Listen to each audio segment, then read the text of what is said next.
चलिए आगे देखते हैं। पिछली वाली वीडियो थोड़ा साइज में बड़ी हुई थी, इसलिए हमने दूसरी बड़ी बना ली है ना। चलिए देखते हैं। सस्टेनेबल डेवलपमेंट हम पढ़ने वाले थे। अभी तक हमने सस्टेनेबल डेवलपमेंट के बारे में बात कर ली थी। तो मैंने आपसे ये कहा था कि सस्टेनेबल डेवलपमेंट जो है वो बहुत ज़रूरी होता है ना, और कई बार पूछा भी गया है, तो इसलिए आपको आना चाहिए। सस्टेनेबल डेवलपमेंट बेटा क्या है कि socio economic development should take place, है ना। मतलब आप ये कह लीजिए कि छोड़िए, आपको ज़्यादा नहीं समझ में आ रहा। सोशियो से मतलब बेटा सोशल, इकोनॉमिक से मतलब इकोनॉमिक मतलब पैसे से रिलेटेड, है ना। तो सामाजिक, आर्थिक, हिंदी में अगर समझ में आता है तो, या फिर पैसे से रिलेटेड विकास या समाज से रिलेटेड विकास होना चाहिए, बिल्कुल होना चाहिए। लेकिन ये विकास जो है क्या ना करे, ये कंडीशन बनती है। तो डेफिनेशन कहती है socio economic development should take place, है ना, without damaging the environment. Environment को भाई डैमेज नहीं करे, एनवायरनमेंट को प्रॉब्लम ना पहुंचाए, and without compromising the need of the future generation. ठीक है, तो इसमें दो कंडीशन लगती हैं। क्या कंडीशन लगती है? पहली बात तो ये होती है डेफिनेशन कि socio economic development should take place, socio economic development should take place. ठीक है, अब कैसे? Without, first condition without damaging the environment. अच्छा जी, सेकंड क्या होगा? विदाउट डैमेजिंग द एनवायरनमेंट के बाद क्या था? विदाउट डैमेजिंग एनवायरनमेंट के बाद था it's also should not compromise with the needs of the future generation, है ना। तो आगे आने वाली जनरेशन की ज़रूरतों को क्या ना कर दे, ये नज़रअंदाज ना कर दे। मतलब ऐसा ना हो कि आप रिसोर्सेज इतना इस्तेमाल कर लो कि जो रिसोर्सेज इस्तेमाल के लिए आपको मिली हैं वो आगे आने वाली जनरेशन को मिले ही ना, है ना। ये बात गलत हो जाएगी। ठीक है, तो यही क्या कहलाता है सस्टेनेबल डेवलपमेंट। बाकी आप डेफिनेशन याद कर लीजिएगा, समझ में आ ही गया होगा। रियो डी जेनेरो अर्थ समिट बेटा देखते हैं 1992 में हुई थी। रियो डी जेनेरो क्या है? एक शहर का नाम है ना, एक जगह है जो कि कहाँ पर है? ब्राज़ील में है ना। तो क्या हुआ बेटा? अर्थ समिट एक बार एक मीटिंग बुलाएगी। समिट का मतलब होता है मीटिंग। एक बार एक मीटिंग बुलाएगी 1992 में। रियो डी जेनेरो जो जगह है वो है ब्राज़ील में, है ना। और अर्थ समिट इसको इसलिए बोला गया क्योंकि इसमें सैकड़ों देशों के बड़े बड़े, है ना, डेलीगेट्स और हेड्स ऑफ द स्टेट्स आए और सब लोग इकट्ठे हुए। भैया क्या बात थी ऐसी कि सब लोग इकट्ठे हो गए? ये बात करना चाहते थे इकोलॉजिकल क्राइसिस पर। किसके बारे में बात करना चाहते थे? इकोलॉजिकल क्राइसिस के बारे में। तो इकोलॉजिकल क्राइसिस क्या थी? यही global warming, ozone layer depletion वगैरह, जो ये सारी चीज़ हम देख रहे थे वही वाली, है ना। तो सब लोग इससे बड़े परेशान थे भाई, इसलिए सब लोगों ने कहा कि भाई ज़रूरी है एक बार मीटिंग कर लेते हैं। तो मीटिंग में क्या बात हुई भाई? मीटिंग में ये बात हुई क्या? द समिट वॉज कन्वीन्ड, बुलाया गया और उस समय की जो सबसे सारी परेशानियाँ होती हैं उनके बारे में बात करेगी। Urgent problems of the environmental protection, कि हमें एनवायरनमेंट को अर्जेंटली बचाने की आवश्यकता है। Socio economic development at the global level, और एनवायरनमेंट को नुकसान पहुंच रहा है किससे? सोशियो इकोनॉमिक डेवलपमेंट जो वैश्विक लेवल पर चल रहा है, पूरे वर्ल्ड में जो हो रहा है उससे एनवायरनमेंट को बहुत नुकसान पहुंच रहा है, इसीलिए हमें एनवायरनमेंट को बचाने की आवश्यकता है। जितने भी सारे लीडर्स इकट्ठे हुए थे उन सब ने क्या किया? एक डिक्लेरेशन बनाया, एक घोषणा पत्र बनाया, जिसमें उन्होंने बहुत सारे टॉपिक्स लिखे, है ना। तो उन सारे एजेंडाज को, अच्छा तो ये बात किसके बारे में कर रहे थे? Global climatic change. ग्लोबल मतलब पूरी दुनिया में क्लाइमेट में जो बदलाव आ रहे थे उन सारे चेंजेस के बारे में बात कर रहे थे, है ना। और बायोलॉजिकल डाइवर्सिटी भी। बायोलॉजिकल डाइवर्सिटी क्या होता है? अर्थ पर बहुत सारे टाइप की लाइफ्स पाई जाती है ना। लाइक बहुत सारे टाइप के कीड़े मकोड़े, जैसे इंसेक्ट्स बोलते हैं, रेप्टाइल्स बोलते हैं, है ना, ये भी पाए जाते हैं। आप एनिमल्स पाए जाते हैं, बर्ड्स पाई जाती है ना। बहुत सारी टाइप की लाइफ्स मिलती है ना, ह्यूमंस वगैरह सब। तो इसको बायोडाइवर्सिटी बोलते हैं। और हज़ारों लाखों प्रकार की चीज़ें पाई जाती हैं जो लिविंग बींग्स होते हैं, है ना। तो ये क्या कह रहे थे कि बायोडाइवर्सिटी भी खत्म होती जा रही है, मतलब बहुत सारे टाइप की लाइफ कैसे होती है? लुप्त होती जा रही है। अब इससे क्या प्रॉब्लम थी? इस बेटा जी प्रॉब्लम ये है कि हम सब लोग छोटे से पढ़ते आए हैं, मुझसे तो छोटे से ही बोला गया था। क्या बोला गया था? कि अर्थ पे जितने भी जो भी जीव जंतु पाए जाते हैं सभी को भगवान ने अपने एक उद्देश्य के साथ भेजा हुआ है। तो क्या है, सभी का नेचर में एक रोल है और जो कोई ख़त्म होते जा रहे हैं वो रोल कोई प्ले नहीं करेगा और नेचर डिस्टर्ब होता चला जाएगा, है ना। इसीलिए सब लोग कह रहे थे कि भाई ऐसा ना हो, है ना, बायोलॉजिकल डाइवर्सिटी ख़त्म ना हो। The Rio convention endorse the global forest principle. अब रियो कन्वेंशन जो था यही वाला, रियो डी जेनेरो की जो मीटिंग जो हुई थी, कन्वेंशन मतलब मीटिंग जो हुई थी जब सब लोग आए थे। इंडोर्स का मतलब होता है के पक्ष में बात करना, किसी के हक, किसी की सपोर्ट में। तो इसने किसके सपोर्ट में बात करी भाई? रियो डी कन्वेंशन ने global forest principle. Global forest principle मतलब क्या है कि विश्व में जंगल जो है वो कम होते जा रहे हैं। और एक्चुअली बात ये है कि लगभग जितनी भी ज़मीन आपके पास होती है उस पर से 33% लैंड पर आपके पास क्या होना चाहिए, फॉरेस्ट होना चाहिए। जबकि बड़ा हिसाब किताब खराब है भाई, आजकल तो लोगों के पास, देशों के पास जंगल ही नहीं है। इंडिया के पास भी 22-23% के आसपास ही है ना, 22 और 23% के आसपास है, ठीक है। एंड अडॉप्टेड एजेंडा 21, उन्होंने कहा कि इसका सॉल्यूशन केवल एक ही है कि अगर हम सभी लोग एजेंडा 21 को फॉलो करने लग जाएं, उसे एक्सेप्ट कर लें और सस्टेनेबल डेवलपमेंट के हिसाब से चलें, तो ही 21st सेंचुरी में हम क्या कर सकते हैं, सर्वाइव कर सकते हैं। अच्छा, एजेंडा 21 ही क्यों थे, 21 टॉपिक्स इन्होंने क्यों चूज़ किए, है ना, टॉपिक्स 21 ही क्यों थे, क्योंकि ये 21 सेंचुरी की मीटिंग थी, है ना, इसलिए, ठीक है, 21 सेंचुरी के लिए प्लान कर रहे थे। एजेंडा 21 क्या था भाई, एजेंडा 21 था, it is the declaration signed by world leaders, विश्व के सारे लीडर्स के द्वारा क्या किया गया था, ये डिक्लेरेशन जो है साइन किया गया था। और ये मीटिंग जो अरेंज कराई थी वो कराई थी United nation conference on environment and development पर, UNCED ने कराई थी, है ना, जो कहाँ पर हुई थी, ब्राज़ील में हुई थी, रियो डी जेनेरो में हमने ऊपर पढ़ा था, है ना। इसका उद्देश्य क्या था भाई कि ग्लोबल इकोलॉजिकल क्राइसिस जो हो रहे हैं, है ना, ग्लोबल क्लाइमेटिक चेंज जो हो रहे हैं उससे देश को बचाना, है ना, और क्या करना, सस्टेनेबल डेवलपमेंट प्राप्त करना, है ना, ऐसी सारी चीज़ें तो थी। तो it is an agenda to combat environmental damage, ये एक ऐसी चीज़ थी जिसके थ्रू क्या कर रहे थे, वो कह रहे थे कि हम लड़ेंगे कैसे ग्लोबल क्लाइमेटिक जो चेंजेस जो हो रहे हैं, एनवायरमेंट को जो नुकसान हो रहा है ना। और साथ में देखो ये टॉपिक्स भी थे, ये बहुत इंपॉर्टेंट है, ये टॉपिक्स देख लीजिएगा। तो इसका एजेंडा था कि हमें इन सारी चीज़ों को टारगेट करना है, इन सारी चीज़ों को ख़त्म करना है।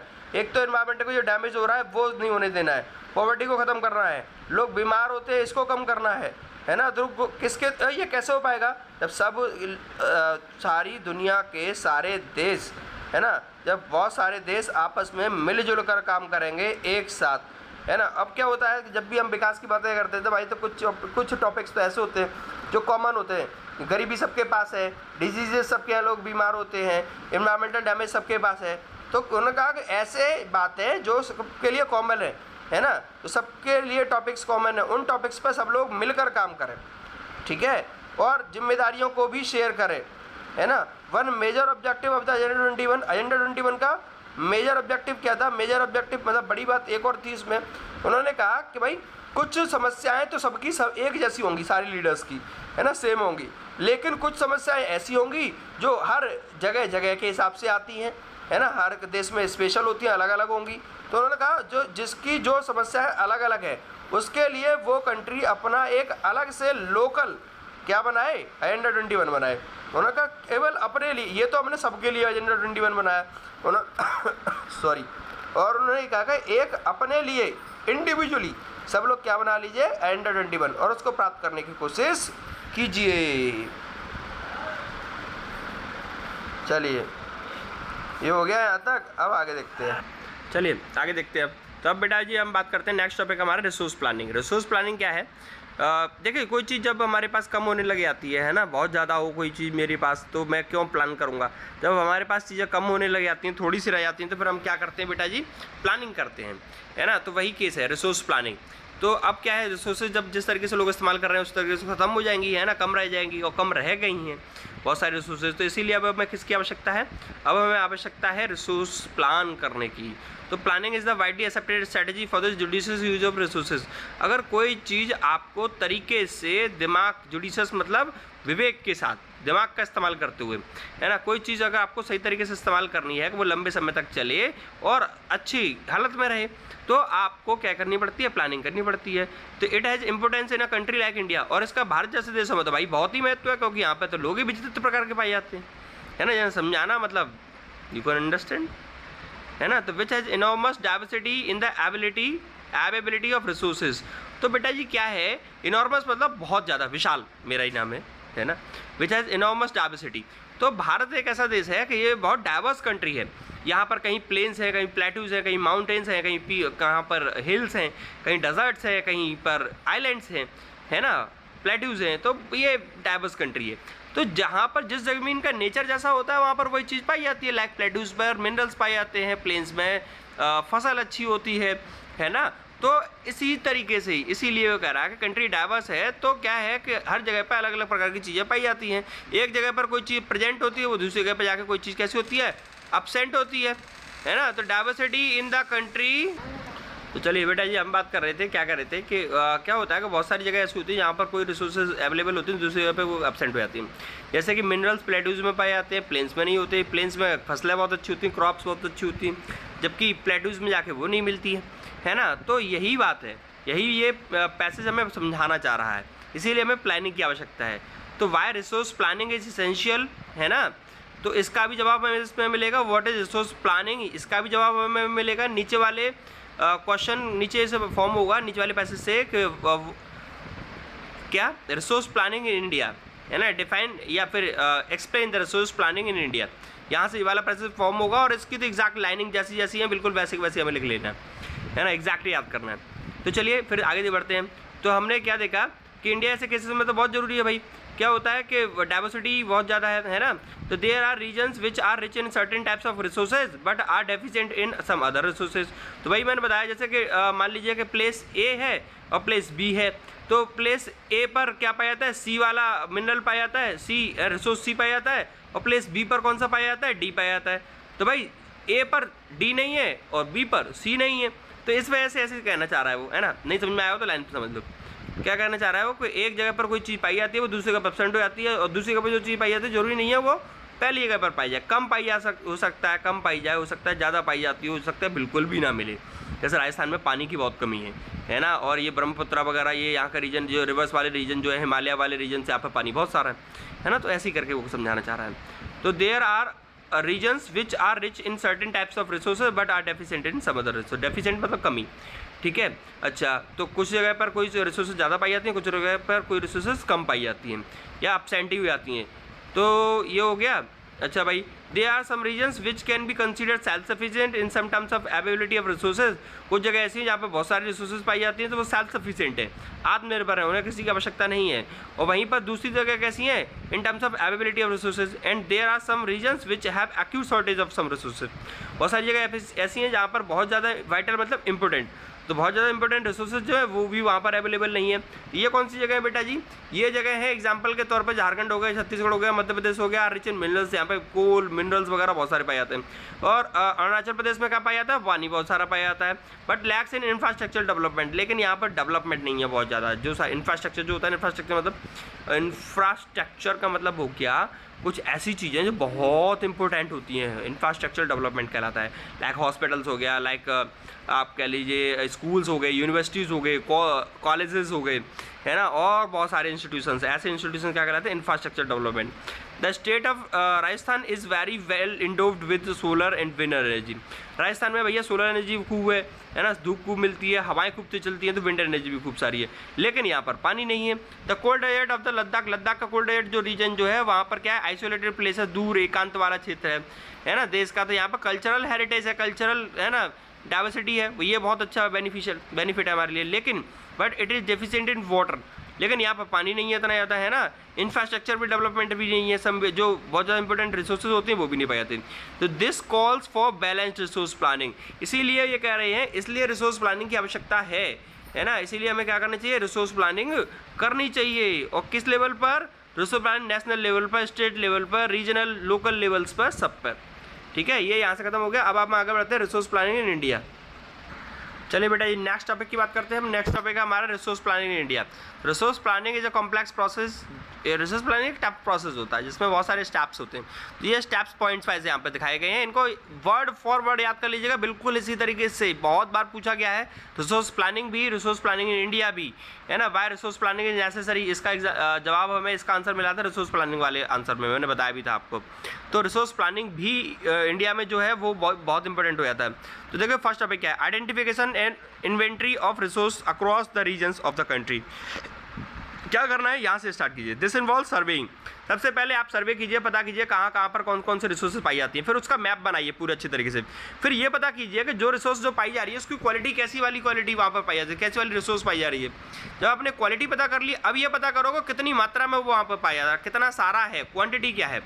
और जब ये आप इससे एस्टिमेशन कर लेते हो तो आप पहला स्टेप क्रॉस कर चुके हो। सेकंड में क्या करते हैं, एक प्लानिंग स्ट्रक्चर डेवलप करते हैं पूरा, जिसको ये कैसे पूरा हो पाएगा? इसको कर पाएंगे हम एक बहुत सुंदर और जितनी जैसी टेक्नोलॉजी की हमें आवश्यकता है वो टेक्नोलॉजी हमारे पास अवेलेबल हो तब। और वो टेक्नोलॉजी का इस्तेमाल हम कैसे कर सकते हैं? जब हमारे लोगों को वो चलाने आती हो, लोगों को उसको मैनेज कर पाए हैं ना, लोगों को सारी चीज़ें आती हो, तो स्किल्स हो लोगों के अंदर, फिर फैक्ट्रीज और इंस्टीट्यूशंस इंडस्ट्रीज़ वगैरह सेटअप हो, पूरी सारी चीज़ें हमारे पास होनी चाहिए, है ना।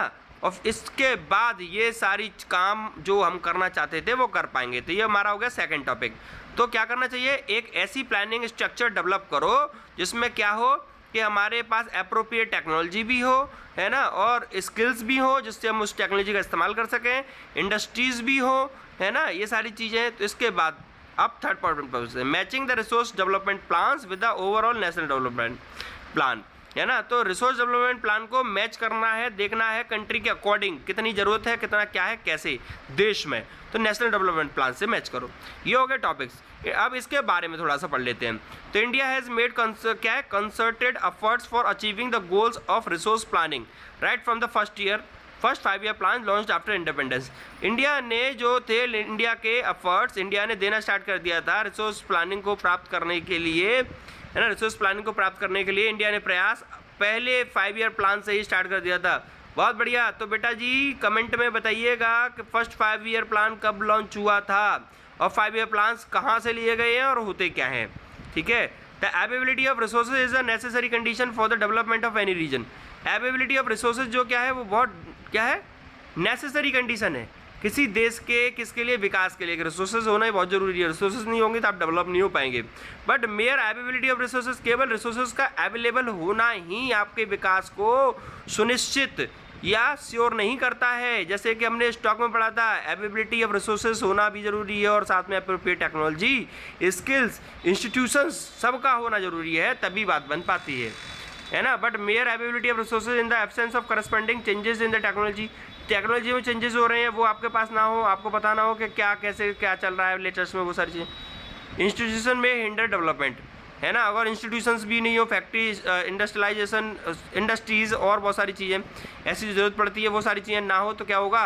हिंडर मतलब बाधा। तो ये आपके विकास में, देश के विकास में बाधा डाल देगा। There are many regions in our country, हमारे देश में बहुत सारी ऐसी जगह हैं जहाँ पर रिसोर्सेज तो बहुत सारे हैं लेकिन क्या है, फिर भी वहाँ के लोग कैसे हैं? पिछड़े लोग हैं, है ना। लोगों अभी विकास नहीं हो पाया है।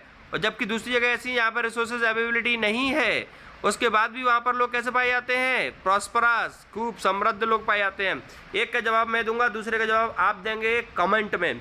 तो वो जगह पहली जहाँ पर क्या है रिसोर्सेज हैं फिर भी लोग बैकवर्ड हैं, ये रीजन है। जैसे झारखंड हो गया, मध्य प्रदेश हो गया, छत्तीसगढ़ हो गया, महाराष्ट्र हो गया, है ना, और आंध्रा का कुछ रीजन दे सकते हैं।